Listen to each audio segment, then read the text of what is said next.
Hello everyone. आप सब कैसे हैं? मैं उम्मीद करता हूं कि बहुत अच्छे होंगे और अपनी पढ़ाई को बहुत अच्छे से कर रहे होंगे। मैं आकाश कुमार बढ़ाना आईसीटी वर्चुअल क्लासरूम में आपका बहुत बहुत स्वागत करता हूं मेरे प्यारे बच्चों। जैसा आपको पता है कि 9th क्लास है, 9th क्लास में हम लोग देख रहे हैं आपका पॉलिटिकल साइंस। और पॉलिटिकल साइंस में आज हम मेरे प्यारे बच्चों चैप्टर नंबर 3 को हम लोग आपका प्रारंभ करने जा रहे हैं और इसको हम गौर करके देखेंगे। चुनावी राजनीति के विषय में हम लोग आपका पढ़ेंगे। क्लियर है? तो हम चुनावी राजनीति के विषय में हम लोग गौर करके एक एक करके इनको बहुत अच्छे से आपका देखेंगे और सारों पर जो है एक एक करके हम लोग आपका बात करने वाले हैं। ठीक है बच्चों, चलिए। तो हम चुनावी राजनीति के विषय में देख रहे थे। तो सबसे पहले हम बात करेंगे परिचय की, क्योंकि जब भी हम कोई चीज पढ़ते हैं सबसे पहले हमें उसका परिचय पता होना चाहिए कि आखिर में चैप्टर बोल क्या रहा है, क्या क्या रहा है, ये हमको देखना होता है। तो देखिए, अध्याय 1 में हमने लोकतंत्र के लिए यह ना तो संभव है और ना ही जरूरी है कि लोग सीधे शासन करें। अब देखिए, हम आपका बात कर रहे थे कि लोकतंत्र में यह बात बिल्कुल ना तो आपका संभव हो सकती है और ना ही आपकी जरूरी है कि लोग क्या कर सकें, लोकतंत्र में लोग सीधे आपका शासन कर सकें। अब बताइए, लोग कैसे कर लेंगे सीधा शासन? आप बताइए, क्या सीधी भागीदारी हो सकती है? इतनी बड़ी जनसंख्या की बात कैसे रखी जाएगी? अब हर व्यक्ति के विचार अलग होते हैं, हर बात पर लोगों के सोच नजरिया अलग होता है। तो ऐसे में क्या चीज है, कितनी कंडीशन है, ये आपको सोचने वाली बात है। देखिए, हमारे समय में लोकतंत्र का सबसे आम स्वरूप लोगों द्वारा अपने प्रतिनिधि के माध्यम से शासन चलाने का है। और देखिए, हमारे यहाँ क्या परिपाटी रही है। सबसे पहले यहाँ है कि हमारे यहाँ स्वरूप है कि लोग क्या करते हैं, अपने प्रतिनिधि चुनते हैं और उन प्रतिनिधि के चुनने के माध्यम से आम लोग चुनकर क्या करते हैं, अपना शासन चलाते हैं। इस अध्याय में हमने देखा है कि किसी लोकतंत्र में प्रतिनिधियों का चुनाव कैसे होता है और हमने अपने इस लोकतंत्र में ही देखा है जो प्रतिनिधि हैं, जो आपकी जनता के द्वारा चुने जाते हैं, आपको यह भी पता है उनका चुनाव कैसे होता है, उनकी चुनाव प्रक्रिया क्या है, ये आप देखेंगे कि उनको कैसे चुना जाता है। तो क्या है, एक प्रॉपर आपकी चुनाव प्रक्रिया है और उस चुनाव प्रक्रिया के तहत ही उनको आपका चुना जाता है या उनको हम देख सकते हैं कि क्या है। हम शुरुआत में यह समझने से करेंगे कि लोकतंत्र में चुनाव क्यों जरूरी है। पहला प्रयास क्या है? पहला प्रयास है कि आखिर में लोकतंत्र में चुनाव क्यों जरूरी है और उपयोगिता, मतलब उसका महत्व, उसका उपयोग क्यों क्यों करते हैं, इसको देखेंगे। हम यह भी समझने की कोशिश करेंगे कि विभिन्न दलों की चुनावी प्रतिद्वंदी किस तरह लोगों को लाभ पहुंचाती है। यानी कि जो दल हैं, जो पार्टियां हैं, जब उनमें कंपटीशन होता है, उन कंपटीशन से लोगों को किस प्रकार आपका लाभ पहुंचता है, क्या लोगों को प्रॉफिट होता है, उस प्रॉफिट की स्थिति को भी पढ़ेंगे। हम फिर यह सवाल उठाएंगे कि किन चीजों के कारण कोई चुनाव लोकतांत्रिक होता है। इसी के सहारे हम लोकतांत्रिक और गैर लोकतांत्रिक चुनाव का अंतर कर पाएंगे। क्या करेंगे, हम इसमें गौर करके देख सकते हैं। तो हम इसमें गौर करेंगे आपका डेमोक्रेटिक और गैर दोनों में, कि कौन लोकतांत्रिक है और कौन लोकतांत्रिक नहीं है। हम इसमें इस चीज का गहनता से अध्ययन करेंगे। तो बेसिकली आपको समझ आ गया कि हम पूरा स्ट्रक्चर देखेंगे कि लोग कैसे अपने प्रतिनिधि को चुनते हैं, चुनावी प्रक्रिया क्या है। ठीक है, तो उसी प्रक्रिया को हम लोग अपने इस चैप्टर के माध्यम से एक एक करके आपका पढ़ने वाले हैं। अध्याय में बाकी हिस्से में हम पैमाने के आधार पर भारत में हुए चुनावों का मूल्यांकन करेंगे। उसके बाद हम देखेंगे जितने भारत में चुनाव हुए हैं उन चुनावों का जो आपका मूल्यांकन है कि कैसे कैसे चुनाव हुए हैं, क्या स्थिति रही है, उन चुनाव का मूल्यांकन भी हम लोग इसके अंदर ही आपका करते हुए चलेंगे। ठीक, इस क्रम में हम चुनाव के प्रत्येक चरण यानी कि विभिन्न चुनाव क्षेत्र में सीमा निर्धारण करके चुनाव परिणाम को घोषित पर नजर डालेंगे। हम चरण के हर सवाल पूछेंगे। प्रत्यक्ष चुनाव होता है। अध्याय के आखिर में हम इन सवाल पर विचार करेंगे कि भारत में चुने हुए निष्पक्ष चुनाव ढंग से हो या नहीं, या हम निष्पक्ष और स्वतंत्र चुनाव कराने के लिए चुनाव आयोग की क्या भूमिका है। कह रहे हैं कि इसमें जो आपका निष्पक्ष चुनाव हो उसमें जो आपका इलेक्शन कमिश्नर है उसकी क्या भूमिका है इसको भी देखेंगे। यानी कि हम चुनाव किस प्रकार होते हैं, कैसे चरण में होते हैं, किस तरह से होते हैं, निष्पक्ष चुनाव का क्या मतलब है, स्वतंत्र चुनाव से क्या मतलब है, और चुनाव आयोग की इसमें क्या भूमिका है, इस सभी पर हम लोग अपना इस लेक्चर के अंतर्गत चुनावी राजनीति में हम ये सारी चीजें बहुत गौर करके पढ़ने वाले हैं मेरे प्यारे बच्चों। क्लियर है? तो इतना सभी को ध्यान रहेगा, इतना किसी का डाउट? चलिए आगे बढ़ते हैं और एक एक करके हम लोग इसमें अच्छे से इन सभी चीजों को देख पाएंगे। चुनाव क्यों, पहला ही हमारे सामने प्रश्न है, चिन्ह लगा है, चुनाव क्यों? आखिरकार हमें चुनाव की जरूरत ही क्यों है? आप मुझे बताइए, क्या करेंगे हम चुनाव लड़के? सबसे बड़ी बात तो हरियाणा विधानसभा का चुनाव हमारे सामने एग्जाम्पल के रूप में है और इसी चुनाव के साथ हम चीजों को देखेंगे। कहां से? हरियाणा चुनाव से। जितना हमने पढ़ा है पर इसको देख लीजिए, फिर उसके बाद हम लोग आगे बढ़ जाएंगे। अगर किसी को कोई डाउट बनता है, कोई चीज समझ नहीं आती है, तो मेरे प्यारे बच्चों आप मुझसे लाइव जुड़कर चैट के माध्यम से अपना प्रश्न क्वेरी पूछ सकते हैं। देख लिया आप लोगों ने, बात कर ली, इतना आपने देखा यहां तक? कोई कमेंट से कोई चीज समझ नहीं आ रही हो? आगे देखिए, आधी रात के बाद का समय, उत्सुक भीड़ शहर के चौराहे के पास पिछले 5 घंटे से अपने नेता के आने का इंतजार कर रही थी। कह रहे कि आधी रात हो गई थी और भीड़ उत्सुक थी कि चौराहे पर पिछले क्या है 5 घंटे आने से अपने नेता का इंतजार कर रही थी। ठीक आयोजक भीड़ को बार बार भरोसा दिला रहा है कि नेता बस आने ही वाले हैं। जब कोई गाड़ी पास से गुजरती, लोग उस नेता को देखने की उम्मीद में खड़े होते, उन्हें लगता है कि हमारा नेता आ गया है। ठीक, क्या हो गया? हमारा नेता आ गया है। यह नेता श्री देवी लाल, हरियाणा संघर्ष समिति के प्रमुख, क्या क्या कह रहे हैं? ये कौन है? श्री देवी लाल है, हरियाणा संघर्ष समिति के प्रमुख हैं, जो गुरुवार को उस रात करनाल में भाषण देने आने वाले हैं। 76 वर्ष के इस नेता ने आजकल जरा भी फुर्सत नहीं है कि वह राजनीतिक कार्यक्रम सुबह उठ के, ध्यान दीजिए, सुबह उठ जाए और अपना काम शुरू करे। 11 बजे शुरू करते हैं और उन्होंने 9 चुनावी आपकी सभाओं में भाषण दिया है और पिछले 23 महीने से वे लगातार जनसभा कर रहे हैं और चुनाव की तैयारी कर रहे हैं। यानी कि क्या है, वो आपके चुनाव में बिल्कुल इतने व्यस्त हैं कि पूछो मत, कि वो आपकी चुनावी रैली, चुनावी दौरों में आपका बिल्कुल व्यस्त चल रहे हैं। क्लियर है? ये आपको ध्यान रखना है। आप देखिए, हरियाणा में 1987 में हुए विधानसभा चुनाव में जुड़ी हुई एक खबर अखबार की, अखबार में खबर आई कि राज्य में 1982 से कांग्रेस पार्टी की अगुवाई की सरकार थी। कह रहे कि 82 से ही कांग्रेस की सरकार थी। तब विपक्ष के नेता चौधरी देवीलाल ने न्याय युद्ध नामक आंदोलन का नेतृत्व किया। लोकदल नामक अपनी नई पार्टी का गठन किया। उनकी पार्टी ने चुनाव में कांग्रेस के खिलाफ विपक्षी दलों को मिलाकर एक मोर्चा बनाया और अपने चुनाव प्रचार में देवीलाल ने कहा कि अगर उनकी पार्टी चुनाव जीतती है तो किसानों और छोटे व्यापारियों के कर्ज माफ कर दिए जाएंगे। अब देखिए क्या कहा उन्होंने कि अगर हमारी पार्टी सरकार में आई तो हम क्या करेंगे कि जो छोटे किसान हैं और जो आपके व्यापारी हैं, हम उनका कर्ज आपका माफ कर देंगे। ये बात किसने कह दी? मेरे प्यारे बच्चों, ये बात कह रहे हैं चौधरी देवीलाल अपने भाषण में। ठीक, और उन्होंने वादा किया यह काम उनकी सरकार का पहला कदम होगा। यानी कि सरकार जीतने के बाद उनकी सरकार का पहला कदम क्या है कि जो छोटे किसान हैं और वो हैं उन बच्चों, उनको क्या मिलेगा? आप ध्यान रखिए, उन किसानों को हम उनको क्या कर देंगे? जो ऋण है, जो कर्ज है, वो माफ कर देंगे। अब किसानों में और छोटे उद्यमों में सबसे लोक लोभावन मुद्दा होता है वोट को खींचने के लिए कि आप उनका कर्जा माफ कर दो। तो कर्जा माफ कर दोगे तो क्या होगा? लोग आपको वोट देंगे, वोट देंगे तो आपकी सरकार बनेगी। ठीक, आप सत्ता पर राज कर सकेंगे।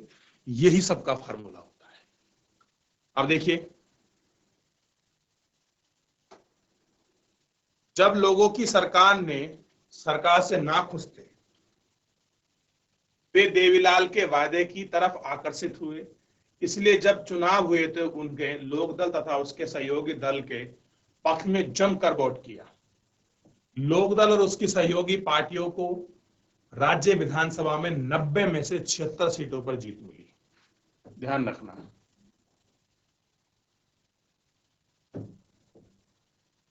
कितनी मिली मेरे प्यारे बच्चों?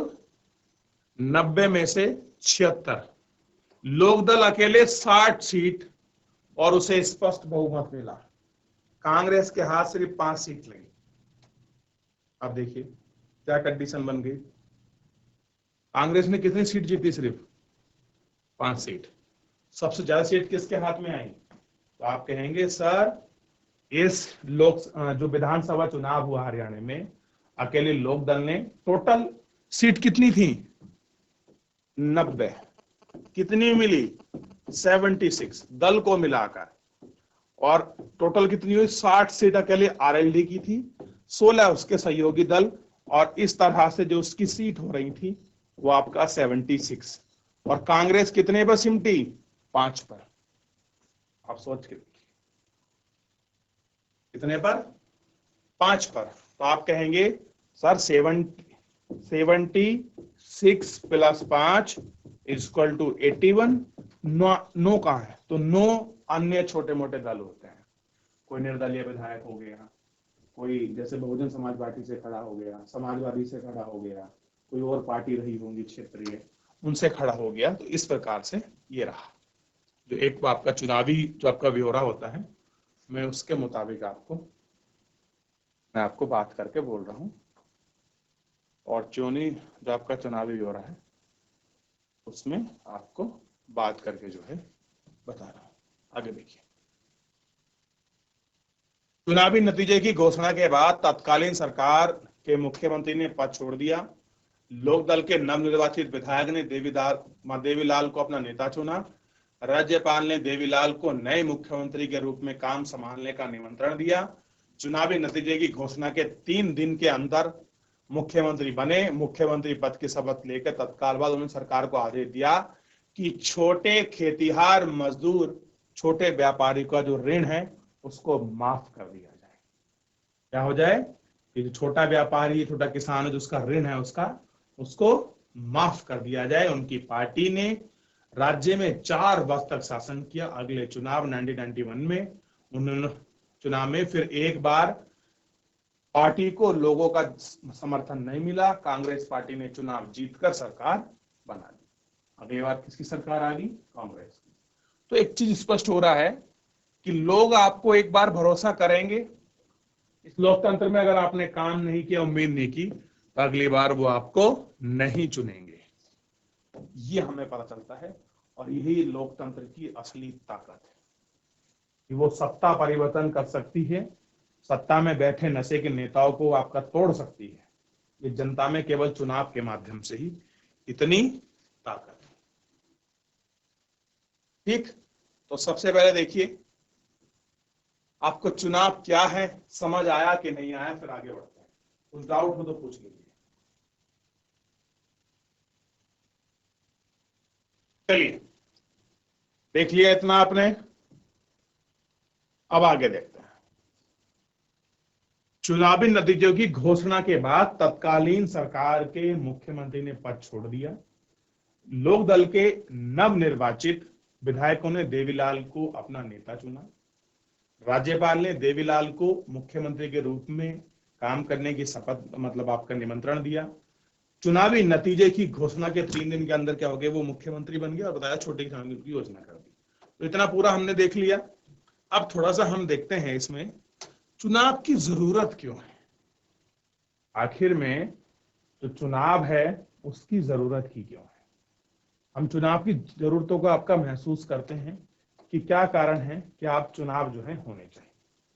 ठीक, कह रहे हैं कि किसी भी लोकतंत्र में नियमित अंतराल पर चुनाव होते हैं। एक अंतर होता है, कहीं 5 साल में, कहीं 6 साल में, कहीं 4 में, कहीं 7 में, सबका अलग अलग क्राइटेरिया होता है। हमारे यहाँ 5 वर्ष होने होते हैं। क्लियर है? कितने में होते हैं? 5 ईयर, यानी कि 5 साल के बाद चुनाव होते हैं। दुनिया के 100 से अधिक देश ऐसे हैं जहां प्रतिनिधियों को चुनने के लिए चुनाव होते हैं। ध्यान दीजिए, क्या कह रहे हैं कि 100 से भी अधिक ऐसे देश हैं जहां प्रतिनिधि को चुनने के लिए क्या होते हैं? आपके चुनाव होते हैं। जो लोकतांत्रिक नहीं है वहां भी चुनाव होते हैं। जो डेमोक्रेटिक कंट्री नहीं है वहां भी क्या होते हैं? इनके आपके चुनाव होते हैं। आइए बिना चुनाव वाले लोकतंत्र की कल्पना करें।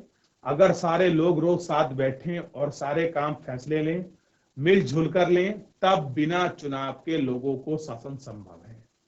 कह रहा है अगर सारे लोग एक साथ मिलजुल कर बैठे बिना चुनाव के फैसले लें तो वो भी क्या है? आपका संभव है। अब देखिए, लेकिन तब चुनाव के लोग शासन संभव नहीं। लेकिन जैसा हमने अध्याय 1 में देखा है कि बड़े समुदाय के लिए ऐसा कर पाना संभव नहीं है। वो ना ही है संभव है कि हर किसी के पास हर मामले पर फैसला करने का समय और ज्ञान हो। सबसे बड़ी बात है ज्ञान हो। मेन है समुदाय, उसको कैसे इकट्ठा किया जाए, ये सबसे बड़ी चुनौती हमारे सामने जो है बरकरार रहती है। इसलिए अधिकांश लोकतांत्रिक शासन व्यवस्थाओं में लोग अपने प्रतिनिधि के माध्यम से ही शासन चलाते हैं। कि लोग क्या होते हैं, जितने भी डेमोक्रेटिक कंट्री होती है उनमें क्या करते हैं? प्रतिनिधियों के माध्यम से ही आपका शासन जो है वो आपका चलाया जाता है। और उसी शासन के अनुसार क्या होते हैं? इसमें नियम कानून चीजें चलती है। ठीक, तो जितनी भी लोकतांत्रिक आपकी कंट्रियां हैं उनमें सब क्या है? चुनावी प्रक्रिया। अब देखिए, भारत में चुनाव होता है, यूएस में चुनाव होता है, अब कनाडा में चुनाव होता है। क्लियर है? इजराइल में चुनाव होता है, श्रीलंका में चुनाव होता है। हाँ, पाकिस्तान का चुनाव थोड़ा अलग है क्योंकि पाकिस्तान में लोकतंत्र है लेकिन वहां तानाशाही वाला है।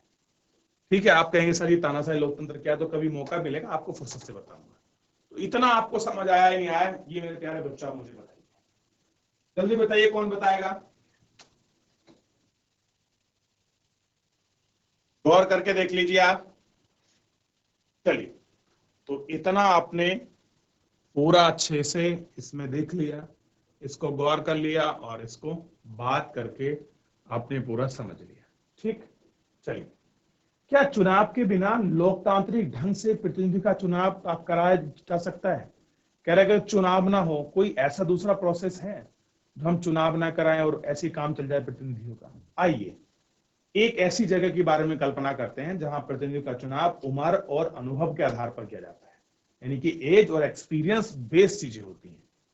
या ऐसी जगह की कल्पना करें जहां प्रतिनिधि का चुनाव शिक्षा और ज्ञान के आधार पर होता है, यानी कोई ऐसी जगह हो जहां पर उसका एजुकेशन देखा जाए, उसकी क्वालिफिकेशन देखी जाए, इस आधार पर हो, या उम्र या फिर अनुभव के आधार पर चुनाव हो। क्या बताइए, भारत में ये चीज है? नहीं। भारत में लिखा है वयस्क मताधिकार, यानी कि जिस महिला या पुरुष की आयु 18 वर्ष से अधिक हो गई है, 18 वर्ष है, उसको वोटिंग राइट्स देने का अधिकार है, वो अपने प्रतिनिधि को चुनने का अधिकार है, अपने लोकतंत्र में अपने प्रतिनिधि को चुन सकता है। ये अधिकार हमारे संविधान ने दिए हैं। इसे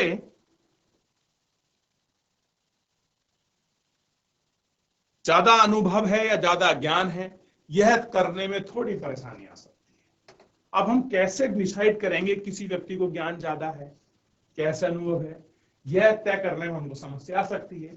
पर यह मान ले कि मिलजुल कर इन परेशानियों को दूर कर लेंगे, स्पष्ट है फिर भी ऐसी जगह पर चुनाव की जरूरत नहीं रह जाएगी। जहां सब चीजें आसान हो जाएंगी, आप स्पष्टता से उनको देख सकते हैं। मुझे बताइए कि ऐसी जगह चुनाव कराना जरूरी है क्या? उसका कोई औचित्य व्यवस्था है चुनाव का? लेकिन फिर भी हम इस व्यवस्था में लोकतांत्रिक कह सकते हैं।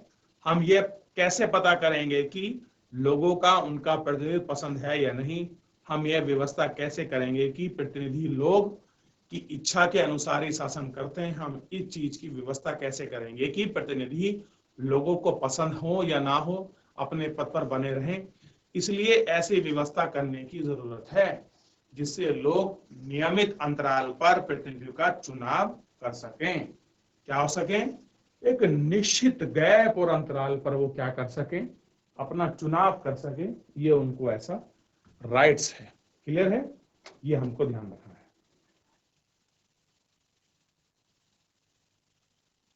ठीक, ये आपको ध्यान रखना है।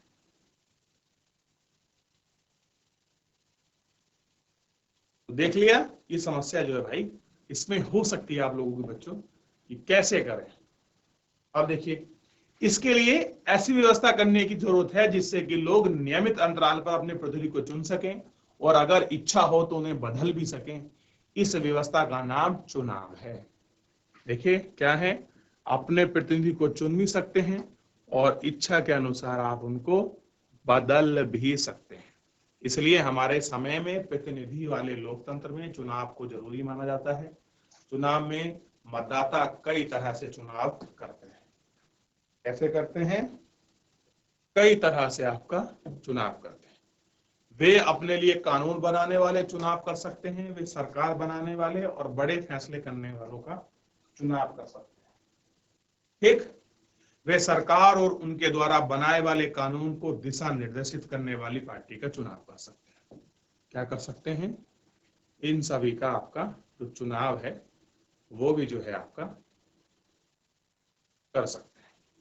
तो आप इनको बहुत अच्छे से स्पष्ट तरीके से एक एक करके आप इनको देख सकते हैं। एक एक करके आप इन पर जो गौर है वो गौर भी आप लोग अच्छे से कर सकते हैं। तो फिलहाल जितना आपने पढ़ा है आप इसको एक बार गौर करके देख लीजिए, फिर हम लोग इससे आगे बढ़ेंगे। ध्यान दीजिए जितना हमने पढ़ा है, इसमें कुछ भी आपका डाउट है आप मुझसे पूछ लीजिए, फिर आगे बढ़ेंगे। देख लिया बच्चों आप लोगों ने? आगे बढ़ जाएं, आगे बढ़ चलें, एक एक करके गौर करें। ठीक, चुनाव को लोकतांत्रिक मानने का के आधार क्या है कि कोई चुनाव आपका लोकतांत्रिक हो रहा है या नहीं है, किस चुनाव को आप लोकतंत्र कहेंगे, इसके लिए कुछ क्राइटेरिया, कुछ चीजें तो होंगी, उन्हीं पर हम लोग बात करने वाले हैं। देखिए, चुनाव कई तरह के हो सकते हैं। लोकतांत्रिक देशों में तो चुनाव होते ही हैं, यहां तक कि अधिकांश गैर लोकतांत्रिक देशों के में भी किसी ना किसी तरह के चुनाव होते हैं। तो चुनाव लोकतांत्रिक हुए, इसे जांचने के लिए हमारे पास क्या पैमाना है? अब देखिए, अगर हर देश में चुनाव होता है और देश में चुनाव हो रहा हो, इसको हमको मापने के लिए हमारे पास हर एक कुछ ना कुछ एक आपका हम पे क्या है, आपका पैमाना है। देखिए क्या है पैमाना? अनेक देशों में चुनाव को ध्यान दिए गए हैं जिन्हें हम लोकतांत्रिक चुनाव नहीं मान सकते।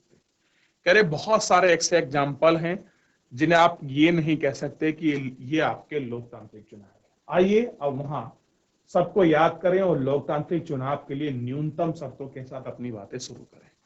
कह रहे हैं कि लोकतंत्र के लिए कुछ ना कुछ आपका न्यूनतम जो शर्त है वो होनी चाहिए और उसी के आधार पर ये सारी चीजें जो हैं आपकी तय होती हैं जिन पर हम लोग बात करेंगे। क्लियर है मेरे प्यारे बच्चों? देखिए इनको सबसे पहले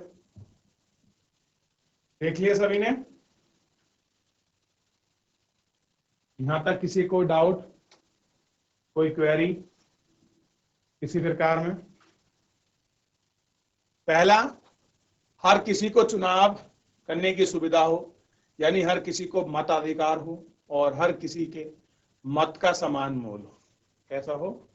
हर किसी का आपका मत का जो है समान मोल हो, इस चीज को हमको आपका देखना है।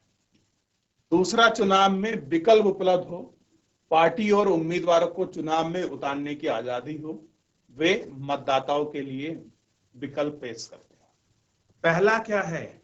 पहला, हर किसी को चुनाव लड़ने की सुविधा हो, यानी कि कोई भी व्यक्ति भारत में चुनाव लड़ सकता हो, ऐसी कंडीशन होनी चाहिए, कोई भी। और हर किसी को मत का अधिकार हो, यानी को किसी धर्म, जाति, लिंग इस आधार पर केवल वयस्क मताधिकार को छोड़कर बाकी कोई ऐसी चीज आपके रिस्ट्रिक्शन ना हो कि उसको मताधिकार ना मिले। अब मत का जो मोल मतलब मूल्य कैसा हो? समान हो, यानी कि ये ना कहें कि हम कि गरीब के वोट की वैल्यू कम है और अमीर के वोट की वैल्यू ज्यादा है या उसका मूल्य ज्यादा है। ये चीज हमको ध्यान रखना है। दूसरा, चुनाव में विकल्प उपलब्ध हों। अब ऐसा नहीं केवल एक ही व्यक्ति चुनाव में खड़ा हो गया, पार्टी और उसके उम्मीदवार को चुनाव में उतारने की आजादी हो। वे मतदाताओं के लिए विकल्प पेश करते हैं। क्या क्या कह रहे हैं कि जो मतदाता हैं उनके लिए जो आपका विकल्प जो है वो आपका पेश करते हैं। तीसरा, चुनाव का अवसर नियमित अंतराल पर मिल रहा हो। नए चुनाव में कुछ वर्षों में जरूर कराना चाहिए। चौथा है कि लोग जिसे चाहे वास्तव में चुनाव उसी का होना चाहिए। एक पांचवा है, चुनाव स्वतंत्र निष्पक्ष ढंग से कराया जाना चाहिए, जो लोग सचमुच अपनी इच्छा से व्यक्ति का चुनाव कर सके। ये सारे ऐसी कंडीशंस हैं जिन पर आपका वेरी करता है कि चुनाव किस आधार पर हो। तो इनको एक बार अच्छे से देख लीजिए आप बच्चों। यहां तक किसी कोई डाउट, कोई क्वेरी, कोई प्रश्न, कोई चीज ऐसा है जो आपको समझ नहीं आया हो? आगे देखते हैं। देखिए, तो ये सारी कंडीशन थी चुनाव लड़ने के लिए जो निष्पक्ष होनी चाहिए।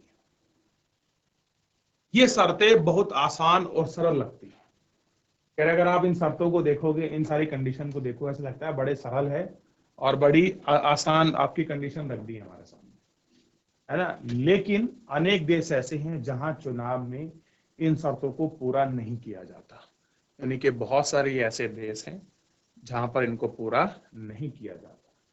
इस अध्याय में हम अपने देश में चुनाव में भी यह शर्त लागू करके और जानने का प्रयास करेंगे कि हमारे यहाँ चुनाव में लोकतांत्रिक कहा जा सकता है या नहीं। अब कह रहे जितनी ये शर्त हमको दी गई है, कंडीशन, हम इनको अप्लाई करेंगे और अप्लाई करके देखेंगे कि ये चीज अप्लाई होती है तो भारत में डेमोक्रेसी है कि नहीं है। अब आपको एक एक करके सारी कंडीशन को वेरी करना है, एक एक कंडीशन को आपको चेक करके देखना, लागू करना है। जो कंडीशन लागू नहीं होती तो आपको मुझसे पूछना है नेक्स्ट लेक्चर में कि सर ये हमने कंडीशन पढ़ी थी और ये लागू नहीं होती है, तो आप बताइए। फिर उसके बाद मैं आपको बताऊंगा कि होती कि नहीं होती है, फिर उसके कंडीशन हम लोग देख लेंगे। तो प्लीज आप लोग एक बार अच्छे से इसको मैच करके आइए। जो बड़े हैं घर में उनसे भी पूछिए कि चुनाव किस प्रकार से होते हैं, क्या प्रक्रिया है, तो वो भी आपको बड़ा अच्छा इसमें आपको समझा सकते हैं, आपको सजेस्ट कर सकते हैं। ठीक है, ये आपको थोड़ा सा ध्यान रख लेना चाहिए। अब बात करेंगे क्या राजनीतिक प्रतिद्वंदी अच्छी चीज है। अब मुझे बताइए कि जिस तरह से जो राजनीतिक प्रतिद्वंदी वो चीज अच्छी है कि नहीं है, तो इसके विषय में जो है मेरे प्यारे बच्चों हम लोग कल बात करेंगे। फिलहाल जो है आज के लिए इतना ही, मिलते हैं नेक्स्ट लेक्चर में। तब तक अपना ध्यान रखिए, स्वस्थ रहिए, अपनी पढ़ाई को बहुत अच्छे से करते रहिए और मुझसे जुड़ने के लिए आपका बहुत बहुत धन्यवाद।